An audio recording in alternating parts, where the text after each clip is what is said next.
안녕하세요, 민티저입니다. 과거에도 그랬지만 최근 들어서는 반도체 성능의 발전 속도가 더더욱 빨라지는 것 같아요. 불과 몇 년 전보다 CPU도 그렇고 GPU도 그렇고 성능이 엄청나게 올라갔잖아요. 그래서 오늘은 엔비디아의 RTX 시리즈 중에 RTX 2080이랑 그리고 RTX 4080을 비교해보면서 이 세대만에 어느 정도나 성능이 향상되었는지 한번 얘기해 보려고 합니다. 제가 컴퓨터에 처음 관심을 가지게 됐던 게 중학교 1학년 때였던 것 같은데요. 그때가 아마 기억하기로는 리바 TNT2랑 그리고 부두랑 이렇게 경쟁을 하고 그랬었던 것 같아요. 저는 리바 TNT2를 썼었는데 나중에 지포스2 MX400이 나오면서 용산 가서 제가 새로 샀던 기억이 있습니다. 그때 그 리바 TNT2가 더 발전하고 그리고 더 발전하고 이렇게 해서 나온 게 바로 이 RTX 2080입니다. 그리고 이 2080이 더 발전을 해서 나온 게 이 RTX 4080이죠. 이게 겉모습만 봐도 RTX 4080이 진짜 무지막지하게 커졌습니다. 특히 이전에 RTX 2000번대에서는 이제 최상위 제품인 RTX 2080 Ti도 2슬롯 제품이 대부분이었는데 RTX 4080에서는 뭐 3슬롯이 거의 기본이고 그리고 쿨러까지 하면 거의 4슬롯 가까이 차지하는 제품들이 많아요. 그만큼 발열이 심해졌다는 뜻인 거죠. 그런데 생각을 해보면은 GPU 제조 공정 자체는 계속해서 미세해져 왔거든요. RTX 2080은 TSMC의 이제 12나노미터 제조 공정으로 만들어졌고, 그리고 RTX 4080은 5나노미터 기반의 최적화 공정으로 만들어졌어요. 그래서 이 공정은 TSMC에서 공정의 이름을 4N이라고 붙였는데 이게 인텔이 자사의 10나노미터 공정을 인텔 7이라고 부르는 거랑 비슷한 거예요. 이렇게 몇 나노미터다 라고 하는 거를 공정 노드라고 부르는데요. 보통 공정 노드의 숫자가 작아지면은 트랜지스터라고 하는 것의 크기가 작아지게 돼요. 제가 예전에 여기에 대한 영상을 이제 자세하게 만들어둔 게 있으니까 관심 있으신 분들은 여기를 눌러보시면 되고요. 일반적인 경우에는 트랜지스터의 개수가 많아질수록 성능이 좋아진다고 보시면 되는데 이 트랜지스터의 크기가 작아질수록 같은 면적에 담을 수 있는 개수가 많아지게 되겠죠. 그래서 RTX 2080이랑 4080에 들어있는 트랜지스터의 개수를 비교해보면은 RTX 2080은 약 136억 개 정도가 들어가 있는데 RTX 4080은 약 459억 개가 들어가 있습니다. 이게 숫자가 너무 좀 거대한 규모라 가지고 감이 잘 안 오는데 단순 비교해도 3.4배 정도 더 많은 트랜지스터가 들어간 거죠. 그런데 놀랍게도 다이 사이즈, 그러니까 반도체의 실물 면적은 오히려 RTX 4080이 더 작아요. RTX 2080은 545제곱밀리미터고 그리고 RTX 4080은 378.6제곱밀리미터인데요. 칩이 만약에 정사각형이라면은 RTX 2080은 가로 세로가 길이가 약 2.3cm 정도 되는데요. RTX 4080은 가로 세로가 약 1.95cm라는 거죠. 그래서 단순 비교하면은 4080이 2080 면적의 70% 사이즈 정도밖에 안 돼요. 그런데 그러면서도 이 안에 트랜지스터 개수는 3.4배를 더 많이 넣은 거예요. RTX 2080이 2018년 9월에 출시했고요. 그리고 RTX 4080이 2022년도 9월에 출시를 했으니까 약 4년 만에 이렇게나 발전을 한 거죠. 그런데 이렇게 성능만 좋아졌으면 아주 바람직했을 텐데 가격도 아주 수직 상승을 했죠. RTX 2080은 출시가가 699달러였는데요. RTX 4080은 무려 500달러가 올라간 1199달러가 되었습니다. 이거는 사실 좀 말이 안 되는 정도의 가격 인상이죠. 2080이랑 4080의 중간에 있는 RTX 3080까지만 해도 그래픽 메모리 10GB 버전은 699달러였거든요. 그런데 갑자기 4000 시리즈에서 가격을 이제 500달러가 팍 올라간 거죠. 그래서 많은 분들이 좀 화가 났었고요. 아무튼 가격은 좀 많이 올랐지만 성능도 확실하게 올라갔는데요. 아무래도 트랜지스터 개수가 많아지다 보니까 발열량도 많아져서 이전보다는 훨씬 더 쿨링에 신경을 써야 됐어요. 그래서 이렇게 비교를 해보면은 크기도 크기인데 두께도 훨씬 더 두꺼워졌습니다.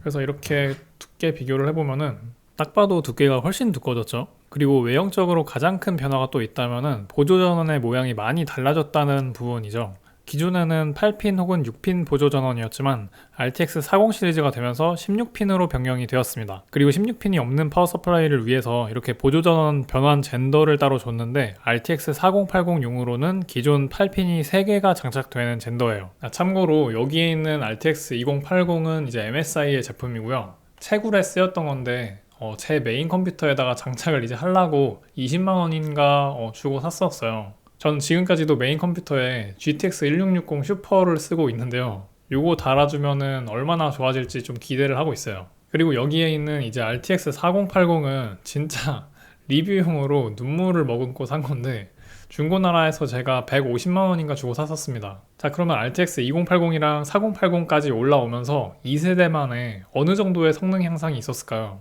제가 해상도를 4K랑 QHD 이렇게 두 개로 나눠서 테스트를 해봤는데요. 테스트 사양은 이렇게 진행을 했고요. 모든 게임은 최고 옵션으로만 테스트를 했습니다. 먼저 4K부터 보여드릴게요. 사이버펑크 2077부터 시작을 할 건데요. 왼쪽이 RTX 2080 그리고 오른쪽이 RTX 4080이에요. 이게 확실히 압도적인 차이가 나고 있습니다. 당연한 결과긴 하죠. 평균 프레임이랑 하위 1% 프레임 모두 2배 이상 차이가 나는데요. RTX 4080은 이제 4K에서도 어느 정도 이제 60프레임 정도는 뽑아준다고 생각해도 될 것 같습니다. 그런데 그만큼 전력 소모량도 좀 엄청나긴 하죠. RTX 2080 대비해서 100W 이상을 더 먹고 있어요. 그런데 온도는 또 뭐 비슷한 수준이에요. 그리고 다음은 배틀그라운드입니다. 와, 근데 RTX 4080으로 배틀그라운드 정도는 4K 144Hz도 가능할 것 같은 수준까지 온 것 같아요. 아직 대부분의 게이머가 풀 HD 해상도의 GTX 1060으로 게임을 한다고는 하지만 기술 수준 자체는 여기까지 온 것 같습니다. RTX 2080 쪽은 이 정도까지는 아니지만 평균 프레임은 60에 가깝게 나오고 있기는 하죠. 그래도 4K 해상도에서는 좀 무리인 수준 같습니다. 그리고 다음은 바로 포르자 호라이즌 5인데요. 여기서 RTX 2080은 평균 60프레임에 조금 모자라는데 이 정도면은 못 돌리는 수준으로 보는 게 맞겠죠. 심지어 RTX 4080도 144프레임을 뽑아내는 데는 좀 약간 부족했습니다. 이게 확실히 포르자 호라이즌이 그래픽카드 사양이 많이 필요한 그런 고사양 게임 같아요. 그리고 다음 토탈워 3국에서는 양쪽 간의 프레임 차이가 더 급격하게 벌어지는데요. 일단 이 게임은 FPS 장르가 아니라 가지고 개인적으로는 초당 60프레임만 나와줘도 어느 정도는 플레이하는데 문제가 없다고 생각하는 게임이긴 하거든요.